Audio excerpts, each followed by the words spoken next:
Hello everyone. Today is my topic about the LDC General Science and this is a topic about the उत्प्रेरक जिसको हम बोलते हैं catalysis. तो सबसे पहले हमें ये देखना होगा कैटालाइसिस होते क्या हैं। तो कैटालाइसिस वह पदार्थ जो अपनी बहुत कम मात्रा में उपस्थित होने से ही रासायनिक अभिक्रिया के वेग को परिवर्तन कर देते हैं और इसमें स्वयं में कोई परिवर्तन नहीं होता है, उत्प्रेरक कहलाते हैं और ये प्रक्रिया उत्प्रेरण कहलाती है। अर्थात ऐसा है कि ऐसे प्रोडक्ट जो होते हैं इनको जब अपन कोई भी एक्टिविटी या फिर कोई भी हमारी रिएक्शन होती है उसके अंदर जब उनको हम एज ए कैटलाइज़र के रूप में यूज़ करते हैं तो वो क्या करते हैं, रेट ऑफ रिएक्शन मतलब अभिक्रिया की जो गति होती है, जहाँ पर जो पहले वो 5 मिनट में हो रही थी वहाँ पर अब वो 2 मिनट में हो रही है, उसकी अभिक्रिया की गति को बढ़ा देते हैं। बढ़ाने से क्या होता है कि हमारी जो रिएक्शन है वो फास्ट हो जाती है। उसको कहते हैं उत्प्रेरक। ठीक है, ये प्रक्रिया उत्प्रेरण कहलाती है और उत्प्रेरक जहाँ पर हम यूज़ करते हैं वो प्रक्रिया हमारी उत्प्रेरण कहलाती है। ठीक है, उसके स्वयं में कोई परिवर्तन नहीं होता। जैसा हम उसके अंदर वो कैटलाइज डालेंगे वो वैसा ही हमें वापस प्रोडक्ट के रूप में बाहर मिल जाता है, लेकिन भौतिक परिवर्तन हो सकते हैं तथा वे रासायनिक अभिक्रिया की दर को परिवर्तन करने में सहायक होते हैं। दर को परिवर्तन करने में मतलब रेट ऑफ रिएक्शन मतलब अभिक्रिया की दर मतलब टाइमिंग चेंज करने में।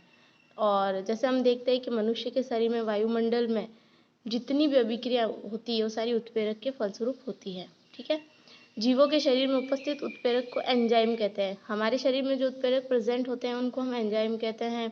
एंजाइम वो होते हैं जिनके द्वारा हमारे शरीर के अंदर बहुत सारी क्रियाएं होती है, बहुत सारे अपघटन होते हैं और प्रोडक्ट बनते हैं।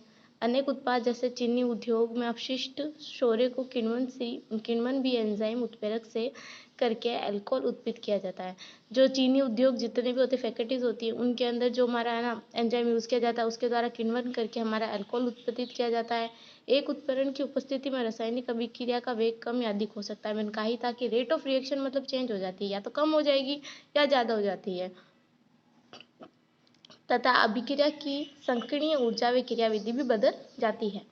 सक्रिय ऊर्जा मतलब एक्टिविटी एनर्जी और एक्टिविटी एंड एक्टिवेशन एनर्जी, और क्रियाविधि मतलब रेट ऑफ रिएक्शन मतलब उसकी जो क्रियाविधि है, एक्टिवेशन एनर्जी है, रेट ऑफ रिएक्शन है कि मतलब कितनी मतलब सेकंड में या फिर मिनट में वो अभिक्रिया हमारी हो रही है, वो सारी अभिक्रिया चेंज हो जाती है। जो उत्प्रेरक होते हैं वो 2 टाइप होते हैं, लाइक धन उत्प्रेरक जिसको हम पॉजिटिव उत्प्रेरक कैटालाइसिस कह सकते हैं। ये अगर किसी भी अभिक्रिया मतलब हमारी कोई भी रेट ऑफ रिएक्शन में हमने पॉजिटिव उत्प्रेरक लिया है, ठीक है, तो अभिक्रिया की जो गति जो रेट ऑफ रिएक्शन है वो हाई हो जाती है, मतलब बहुत जल्दी हो जाती है, लेकिन जो संक्रिय ऊर्जा होती है वो कम हो जाती है।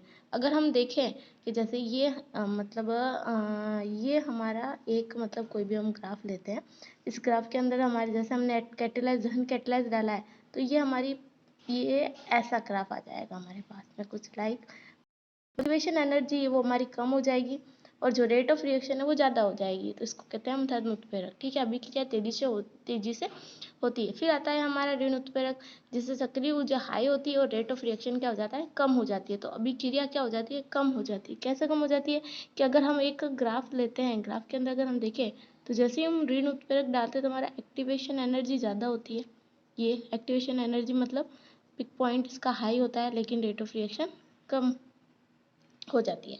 इसके कारण हमारी अभिक्रिया क्या हो जाती है, धीमी हो जाती है, धीरे हो जाती है और धीमी गति से आगे की ओर बढ़ती है। देन फिर हमारा जैसे हम एग्जाम्पल देखते हैं, एग्जाम्पल हम देखते हैं KClO2 को गर्म करते समय थोड़ा सा मैंगनीज ऑक्साइड मिला देने पर KCl2 अपने गलनांक बिंदु मतलब उसका जो गलनांक बिंदु होता है से कम पर ही अपघटित होकर 0.2 जो हमारा ऑक्सीजन होता है O2 वो विसर्जित कर देता है। ठीक है, गलनांक बिंदु मतलब उसका मेल्टिंग पॉइंट जैसे हमारा 100 है KCl2 का, लेकिन जब हम इसके अंदर मैग्नीशियम ऑक्साइड डाल देते हैं तो ये 100 से पहले ही मतलब जैसे 95 पर या फिर 92 पर ही गलनांक बिंदु आ जाता है और इसके कारण वो O2 अपघटित हो जाती है। फिर आता है हमारे उत्प्रेरक के गुण। उत्प्रेरक के गुण क्या क्या होते हैं, उत्प्रेरक अभिक्रिया के वेग को केवल परिवर्तन करता है। उत्प्रेरक के द्रव्यमान में व संगठन में कोई परिवर्तन नहीं आता है। वो अभिक्रिया के वेग को परिवर्तन करता है मतलब टाइमिंग चेंज कर देता है। 2 मिनट में अभिक्रिया जहाँ पर हमारी होती है वहाँ पर हमारी 1 मिनट में अभिक्रिया पूरी होने हो जाती है। उसके द्रव्यमान में संगठन में कोई परिवर्तन नहीं होता है। जैसा हम उत्प्रेरक उसके अंदर डालते हैं कैटालाइसिस, वैसा ही उत्प्रेरक हमें बाहर में प्रोडक्ट के रूप में बाहर की ओर मिल जाता है। रासायनिक उत्प्रेरक की बहुत कम मात्रा उपयोग में रहती है, मतलब जो रासायनिक उत्प्रेरक होती है वो बहुत ही मतलब न्यूनतम मात्रा अगर हम ना उसको अभिक्रिया के अंदर यूज करते हैं। उत्प्रेरक की क्रिया विशिष्ट होती है। एक उत्प्रेरक किसी भी विशिष्ट अभिक्रिया को उत्प्रेरित कर सकता है, सभी अभिक्रियाओं को नहीं। मतलब ये स्पेशल कैटलाइज हम इनको कह सकते हैं। जैसे कोई भी हमारी रिएक्शन है तो उस रिएक्शन के लिए एक स्पेशलाइज्ड कैटलिस्ट होगा, वही कैटलाइज उसके अंदर यूज होगा, दूसरा कैटलाइज हम उसके अंदर यूज नहीं कर सकते। अगर हम दूसरा कैटलाइज उसके अंदर यूज करते हैं तो वो अभिक्रिया में या तो उसके अंदर शामिल नहीं हो पाता है, जिसके कारण हमारी अभिक्रिया बढ़ नहीं पाती आगे की ओर। इसीलिए ये अपनी अभिक्रिया अपनी विशिष्ट स्पेसिफिक इनकी जो पहचान होती है उसी को ये दर्शाते हैं। उत्प्रेरक अभिक्रिया को प्रारंभ नहीं कर सकता, केवल अभिक्रिया के वेग को बढ़ा सकता है। मतलब ये मतलब अभिक्रिया को प्रारंभ मतलब जो स्टार्टिंग जो होती है अभिक्रिया की वो मतलब ये नहीं कर सकता है। ये सिर्फ क्या करता है कि जो रेट ऑफ रिएक्शन होती है उसी को आगे की ओर बढ़ाता है। कुछ पदार्थ जैसे आर्सेनिक हो गए, आर्सेनिक ऑक्साइड हो गया, कार्बन मोनोऑक्साइड हो गया आदि की उपस्थिति में उत्प्रेरक की क्रियाशीलता समाप्त हो जाती है। ऐसे पदार्थ को उत्प्रेरक विष कहते हैं। अर्थात उत्प्रेरक विष किसको कहते हैं? पॉइजनल रूप में जिनको हम बोलते हैं कि उत्प्रेरक की अभिक्रिया को ये रोक देते हैं। जैसे आर्सेनिक ऑक्साइड हो गया, मोनो ऑक्साइड हो गया, ये सारे क्या होते हैं जो अभिक्रिया जो उत्प्रेरक की क्रियाशीलता होती है उसको समाप्त कर देते हैं। इसको हम उत्प्रेरक विष कहते हैं। फिर आता है हमारे उत्प्रेरक के प्रकार। अभी मैंने जो थोड़ी देर पहले बताया था उत्प्रेरक के दो प्रकार होते हैं, धनात्मक उत्प्रेरक और ऋणात्मक उत्प्रेरक। धनात्मक उत्प्रेरक वे उत्प्रेरक जो अभिक्रिया की गति को बढ़ा देते हैं, मतलब रेट ऑफ रिएक्शन को बढ़ा देते हैं, और एक्टिवेशन एनर्जी क्या होती है इसके अंदर कम होती है और रेट ऑफ रिएक्शन क्या हो जाती है हाई हो जाती है। इसको हम कहते हैं धनात्मक उत्प्रेरक। मैग्नीशियम डाइऑक्साइड धनात्मक उत्प्रेरक है क्योंकि ये KClO3 के अपघटन की गति को बढ़ा देते हैं। जो मैंने ऊपर एग्जांपल बताया जो KCl3 है वो अपने गलनांक बिंदु से, जो इनका गलनांक बिंदु अगर 100 है तो उससे पहले ही अपघटित हो जाता है, O2 को विसर्जित कर देता है। तो इसमें क्या हो गया कि एक्टिवेशन एनर्जी, इनकी जो मेन एक्टिवेशन एनर्जी जो थी उस एक्टिवेशन एनर्जी को इसने क्या कम कर दिया।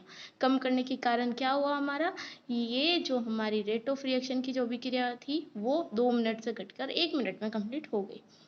फिर आता है हमारा ऋणात्मक उत्प्रेरक। वे उत्प्रेरक जो अभिक्रिया की गति को कम कर देते हैं।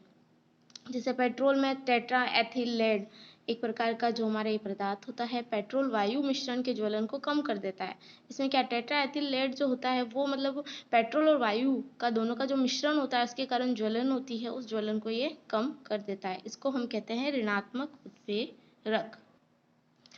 फिर हमारा आता है स्व उत्प्रेरक। स्व उत्प्रेरक मतलब खुद में ही कोई भी हमारी रिएक्शन होती है, जब रासायनिक अभिक्रिया का कोई भी उत्पाद ही अभिक्रिया के वेग को बढ़ाता है, मतलब हमारी कोई भी रिएक्शन है उस रिएक्शन के अंदर खुद के अंदर ही एक ऐसा मतलब पदार्थ प्रेजेंट होता है जो एज अ कैटालाइज के रूप में कार्य करता है, तो इसी को ही हम क्या कहते हैं, स्व उत्प्रेरक कहते हैं। पोटेशियम पर मैग्नेट द्वारा ऑक्जेलिक अम्ल के ऑक्सीकरण में कुछ समय बाद रेट ऑफ रिएक्शन स्वतः ही हाई हो जाती है, मतलब बढ़ जाती है। क्यों? क्योंकि रिएक्शन का एक उत्पाद मैग्नीज सल्फेट उत्प्रेरक की तरह कार्य करता है। मैग्नीज सल्फेट क्या करता है, एज ए मतलब जो उत्प्रेरक होता है उसकी तरह कार्य करता है, और वो क्या करता है, रेट ऑफ रिएक्शन को हाई कर देता है। हमारी जो यहाँ पर रिएक्शन वो देख सकते हैं 2KMnO4 जो 5H2C2O4 प्लस H2SO4 जो होता है उसके साथ जब रिएक्ट करता है तो 10CO2 8H2O K2SO4 और 2MnSO4 मैग्नीज सल्फेट बना देता है। मैग्नीज सल्फेट एज क्या करता है, उत्प्रेरक की तरह कार्य करता है। इसको कहते हैं हम स्वतः उत्प्रेरक। फिर आता है हमारे जैव उत्प्रेरक। अब ये जैव उत्प्रेरक क्या होते हैं, वे पदार्थ जो जैव रासायनिक अभिक्रियाओं की गति को बढ़ाता है जैव उत्प्रेरक कहलाते हैं। जैव रासायनिक अभिक्रिया क्या होती है, हमारे अंदर जो होती है जितनी भी अभिक्रियाएं होती है एंजाइम वाली वो सारी क्या कहलाती है, जैव उत्प्रेरक अभिक्रियाएं। उदाहरण जैसे हम देख सकते हैं कि टाइलिन एंजाइम स्टार्च को माल्टोज में बदलता है जो हमारे लार में प्रेजेंट होता है, ठीक है, वह एंजाइम लार में उपस्थित होता है। पेप्सिन एंजाइम आंत्र में उपस्थित होता है। पैक्सिन जो होता है हमारे जो इंटेस्टाइन होती है उनके अंदर प्रेजेंट होता है, जो अपघटन करने में कार्य करता है। जैव उत्प्रेरक कहलाते हैं। जितने भी हमारे शरीर में उत्प्रेरक एंजाइम प्रेजेंट होते हैं उनको हम जैव उत्प्रेरक कहते हैं। फिर आता है हमारा संघ। इस जैव उत्प्रेरक भी क्या होते हैं, दो प्रकार के होते हैं। फर्स्ट होते हैं समांगी उत्प्रेरक, सेकेंड होते हैं विषमांगी उत्प्रेरक, ठीक है। समांगी उत्प्रेरक क्या होते हैं, जब अभिकारक व उत्प्रेरक दोनों ही समान अवस्था में होते हैं। अभिकारक मतलब जो हमारा हमको जिसको रिएक्शन करवानी है, ठीक है, वो प्रोडक्ट, और उत्प्रेरक जो हमने उसके अंदर उत्प्रेरक डाला है हमारी रेट ऑफ रिएक्शन को बढ़ाने के लिए, वो दोनों क्या होते हैं, एक ही अवस्था में होते हैं। या दोनों सॉलिड ही होंगे, दोनों लिक्विड ही होंगे, या फिर दोनों गैस ही होंगे। ऐसा तीन जो जो होते हैं वो दोनों ही सेम होते हैं। सेम अवस्था मतलब सेम अवस्था में होते हैं। उदाहरण जैसे H2SO4 के निर्माण की सीमा कक्ष विधि में, मतलब H2SO4 का अगर हमें मतलब निर्माण करना है, उसे बनाना है हमें, तो उसके अंदर क्या होता है कि जो NO होता है वो हमारा एज अ उत्प्रेरक होता है, और NO उत्प्रेरक होता है वो हमारा गैस अवस्था में होता है, और अभिकारक मतलब जो हमारे रिएक्टेंट होते हैं वो SO2 और जो O2, इन दोनों की हमें रिएक्ट करानी है, तो ये दोनों भी क्या होते हैं, गैस में प्रेजेंट होते हैं। तो तीनों ही क्या एक जैसे मतलब एनवायरनमेंट में प्रेजेंट है, NO भी गैस है, SO2 भी गैस है, O2 भी गैस है, तो तीनों एक जैसे गैसीय अवस्था में प्रेजेंट होते हैं, अतः ये समांगी उत्प्रेरक कहलाते हैं। जैसे हम देख सकते हैं कि 2SO2 plus O2 NO2 equal to 2SO3। SO2 क्या है हमारा, SO2 हमारा है गैस, O2 भी हमारा है गैस, NO भी हमारा है गैस, तो ये तीनों ये मिलाकर क्या बनाता है हमारा लिक्विड। ठीक है, फिर आता है हमारा विश्वांगी उत्प्रेरक। यदि अभिकारक और उत्प्रेरक की भौतिक अवस्थाएं भिन्न होती है, मतलब अभिकारक मतलब जो रिएक्टेंट होते हैं वो, और उत्प्रेरक मतलब जो हम रेट ऑफ रिएक्शन बढ़ाने के लिए कैटालाइज डालते हैं वो, भौतिक अवस्थाएं भिन्न होती है, तो इस प्रक्रिया को हम क्या कहते हैं, विषमांगी उत्प्रेरक। हैबर विधि जो NH3 के संश्लेषण में काम आती है। N2H2 गैसीय अवस्था में होता है, लेकिन जो इसके अंदर FeS जो Fe हम इसके अंदर एज कैटालाइज डालते हैं, ये क्या होता है हमारा सॉलिड होता है। तो क्या हो गया, ये हमारा हो गया गैस, ये हमारा हो गया गैस, और ये हमारा हो गया सॉलिड। तो क्या हो गया, ये दोनों तो सेम थे, लेकिन हमारा कैटालाइज क्या हो गया, अलग हो गया, तो इसको हम कहते हैं विषमांगी उत्प्रेरक। फिर आते हैं हमारे कुछ इंपॉर्टेंट पॉइंट्स हम देख सकते हैं। Mn सर्वाधिक ऑक्सीकरण अवस्था प्रदर्शित करता है, F2 प्रबलतम अपचायक है, बेरियम ऑक्साइड एक प्रबलतम पर ऑक्साइड है, और H2O2 एक ऑक्सीकारक अपचायक दोनों ही तरह से व्यवहार करता है। धन्यवाद। अब नेक्स्ट वीडियो अगले दिन डालूंगी, so please subscribe my channel and like my video. धन्यवाद, थैंक यू।